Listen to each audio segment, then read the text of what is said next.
Hello friends, welcome to Moresar academy. मित्रांनो, मी राहुल तुमचं आपलं सर्वांचं मोरेसर अकॅडमी या चॅनलला स्वागत करतो. चला मित्रांनो, आपण आज पाहणार आहोत इयत्ता 10वी भूगोल यावरील आपला पाठ चौथा हवामान यावरील प्रश्नोत्तर म्हणजेच आपला स्वाध्याय. तर मित्रांनो, आपण यात भारत व ब्राझील यावरील हवामानातील प्रश्नोत्तर पाहणार आहोत. तर चला मित्रांनो, आपण आपला स्वाध्याय सुरू करूया. पण त्यापूर्वी जर तुम्ही आपल्या चॅनलला सबस्क्राईब केलं नसेल तर सबस्क्राईब करून घ्या. त्याचबरोबर बाजूला दिलेली बेल आयकॉन दाबून ऑल नोटिफिकेशन सिलेक्ट करा मित्रांनो, जेणेकरून आपले नवनवीन व्हिडिओ तुमच्यापर्यंत पहिले पोहोचतील. तर चला मित्रांनो, पाहूया आपला प्रश्न क्रमांक पहिला. खालील प्रदेश कोष्टात योग्य ठिकाणी लिहा. मित्रांनो, आपल्याला यात बिहार, टोकॅटिन्स, पर्नाब्युको, अलाग्वास पूर्व महाराष्ट्र, राजस्थानचा पश्चिम भाग, गुजरात, रियो ग्रांडे दो नॉर्ते, पराइबा, पश्चिम घाट, पूर्व हिमालय, पश्चिम आंध्र प्रदेश, रोराइमा, अमेझोनास, पश्चिम बंगाल, रियो ग्रांडे दो सुर, सांता कॅटरिना, गोवा हे दिले.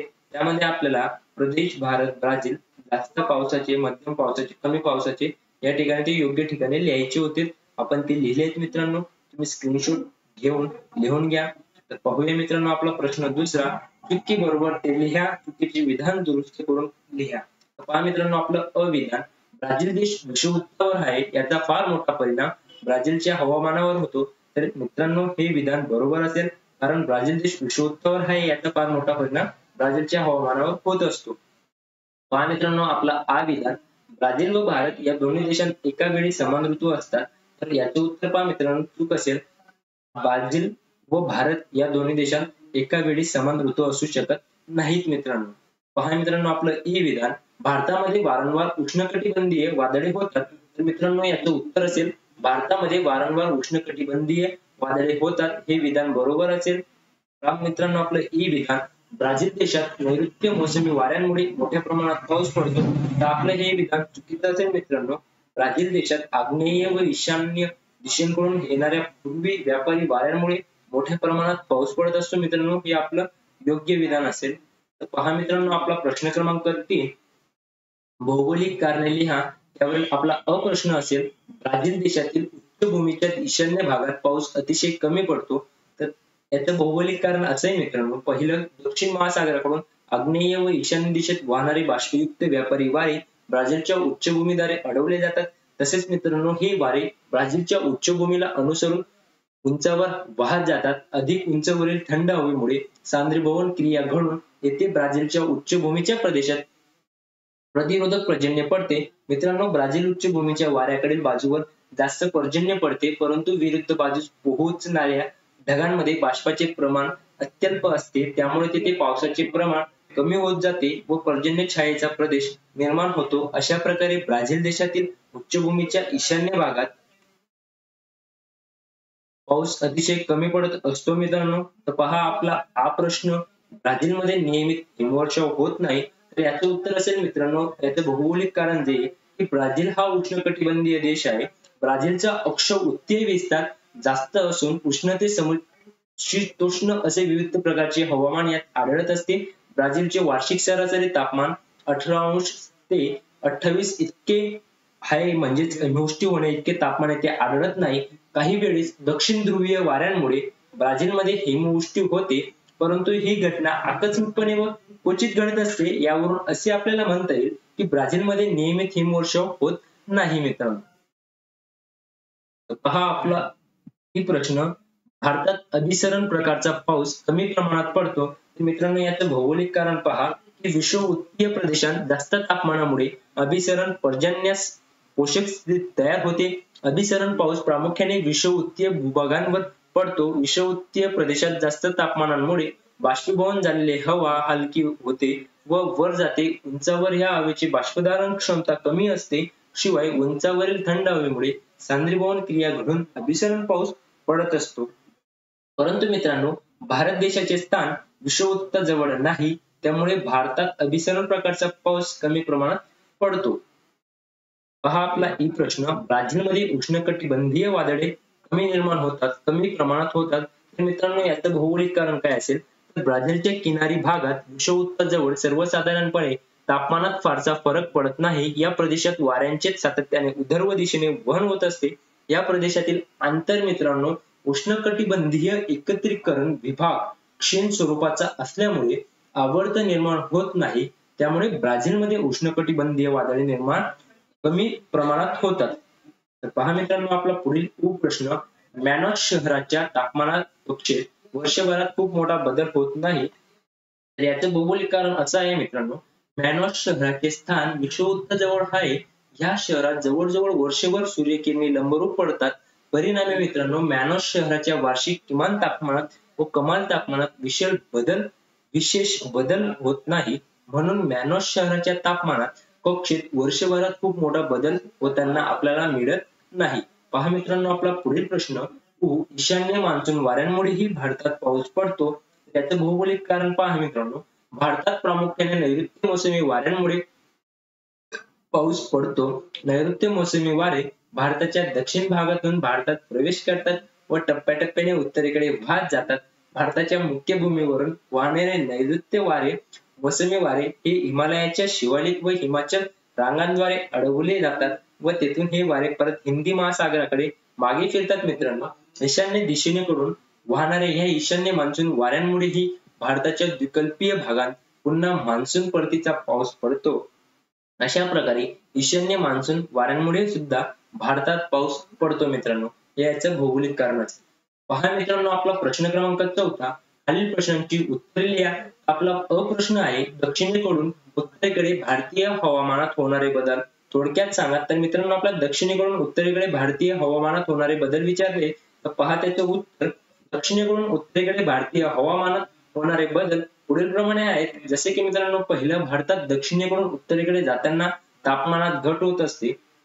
उदाहरणार्थ दक्षिणेकडील द्वीपकल्पीय प्रदेशातील बहुतांश भागात सरासरी तापमान 25 अंश सेल्सिअस ते 30 अंश सेल्सिअस, याउलट उत्तरेकडील पर्वतीय प्रदेशातील बहुतांश भागात सरासरी तापमान 5 अंश सेल्सिअस ते 10 अंश सेल्सिअस असते. भारतात दक्षिणेकडून उत्तरेकडे जाताना पर्जन्यमानातही घट होत जाते. उदाहरणार्थ मित्रांनो जसे की दक्षिणेकडील चेन्नई या ठिकाणी सर्वाधिक पर्जन्याचे प्रमाण सुमारे 410 मिमी असते. याउलट उत्तरेकडील दिल्ली या ठिकाणी सर्वाधिक पर्जन्याचे प्रमाण 250 मिमी असते. मित्रांनो अशा प्रकारे आपला हा प्रश्न सुरू होत आहे, भारताच्या हवामानातील हिंदी महासागर व हिमालयाचे महत्व थोडक्यात सांगा.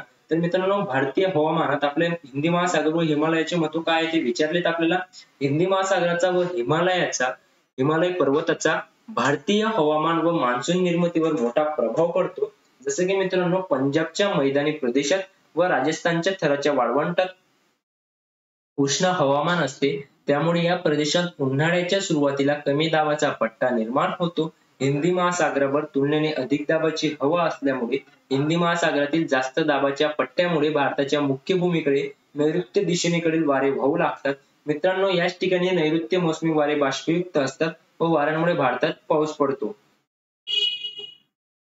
हा मित्रांनो त्याचाच पाचवा टॉपिक, हिमालयामुळे उत्तरेकडून येणारे अतिथंड वारे अडवले जातात. त्यामुळे भारतातील उत्तरेकडील भागाचा अतिथंड वाऱ्यांपासून बचाव होतो. भारताच्या मुख्य भूमीवरून वाहणारे नैऋत्य मोसमी वारेही हिमालयाच्या शिवालिक व हिमाचल रांगांद्वारे अडवले जात असतात. त्याचबरोबर नैऋत्य दिशेकडून वाहणारे वारे शिवालिक व हिमाचल रांगांच्या ठिकाणी दिशा बदलतात व तेथून हे वारे परत हिंदी महासागराकडे ईशान्य दिशेकडून मागे फिरत असतात. मित्रांनो ईशान्य दिशेकडून वाहणाऱ्या या ईशान्य मान्सून वाऱ्यांमुळेही भारताच्या द्वीपकल्पीय भागात पुन्हा मान्सून परतीचा पाऊस पडत असतो. मित्रांनो तर अशा प्रकारे आपल्याला भारताच्या हवामानातील हिंदी महासागर व हिमालयाचे महत्व या दोन याच्यात सांगता आले. मित्रांनो पहा आपला पुढील प्रश्न की ब्राझीलच्या हवामानावर परिणाम करणारे घटक लिहा. तर ब्राझीलच्या हवामानावर विषुववृत्तीय सानिध्य, ब्राझीलची उच्चभूमी, अजस्र कडा इत्यादी घटक परिणाम करत असतात. मित्रांनो विषुववृत्ताच्या सानिध्यामुळे ब्राझीलच्या उत्तरेकडील भागात तुलनेने अधिक तापमान आढळते. या उलट मित्रांनो ब्राझीलच्या दक्षिणेकडील भागात तुलनेने कमी तापमान आढळत असते. ब्राझीलमधील उत्तरेकडील अमेझॉनच्या खोऱ्यात सरासरी तापमान मित्रांनो 25 अंश सेल्सिअस ते 28 अंश सेल्सिअस आढळते. या भागात उष्ण दमट व रोगट स्वरूपाचे हवामान आढळत असते. ब्राझीलमधील अमेझॉनच्या खोऱ्यात सुमारे वार्षिक सरासरी 2000 मिमी तर पूर्व किनारपट्टीत वार्षिक सरासरी 1000 ते 1200 मिलीमीटर पर्जन्य इतके पडत असते मित्रांनो. हा याचाच दुसरं टॉपिक. पाचवा पॉइंट, ब्राझीलच्या उच्चभूमीच्या भागात तुलनेने कमी तापमान आढळते, तर उच्चभूमीच्या भागात पर्जन्याचे प्रमाण ही मध्यम स्वरूपाचे असते मित्रांनो. अंटलांटिका महासागरावरून आग्नेय व ईशान्य दिशेने येणारे व्यापारी वारे अजस्र कड्यांमुळे अडवले जातात मित्रांनो. त्यामुळे ब्राझीलच्या अजस्र कड्याजवळील किनारी भागात प्रतिरोधक प्रकारचा पाऊस पडतो. कोणता? तर प्रतिरोधक प्रकारचा पाऊस पडत असतो. तर ब्राझील उच्चभूमीच्या पलीकडे या वाऱ्यांचा प्रभाव कमी होतो. तसेच मित्रांनो, ब्राझीलच्या ईशान्य भागात अत्यल्प पाऊस पडतो व तिथे तापमान तुलनेत अधिक असते. हा प्रदेश आपण कोणता प्रदेश म्हणून ओळखला जातो? तर पर्जन्य छायेचा प्रदेश मित्रांनो, पर्जन्य छायेचा प्रदेश किंवा अवर्षण चतुष्कोन म्हणून सुद्धा ओळखला जातो. तर पहा मित्रांनो, असाच आपला पुढील प्रश्न एक, भारत आणि ब्राझील या देशांमधील हवामानाची तुलना करा. तर पहा मित्रांनो, हा प्रश्न खूप महत्त्वाचा असेल. भारत आणि ब्राझील या देशांमधील हवामानातील फरक आपल्याला पुढील प्रमाणे सांगता येईल. भारतात मान्सून प्रकारचे हवामान आढळत असते. याउलट मित्रांनो, ब्राझील देशात उष्ण कटिबंधीय स्वरूपाचे हवामान आढळते. तसेच सर्वसाधारणपणे भारताच्या दक्षिण भागात तुलनेने जास्त तापमान व उत्तर भागात तुलनेने कमी तापमान आढळते. याच उलट मित्रांनो करून घेतले तर ब्राझीलच्या देशाच्या उत्तर भागात तुलनेने जास्त तापमान व दक्षिण भागात तुलनेने कमी तापमान आढळत असते. हा पॉइंट तिसरा. सर्वसाधारणपणे भारताच्या दक्षिण भागात पर्जन्याचे प्रमाण तुलनेने अधिक व उत्तर भागात पर्जन्याचे प्रमाण तुलनेने कमी असते.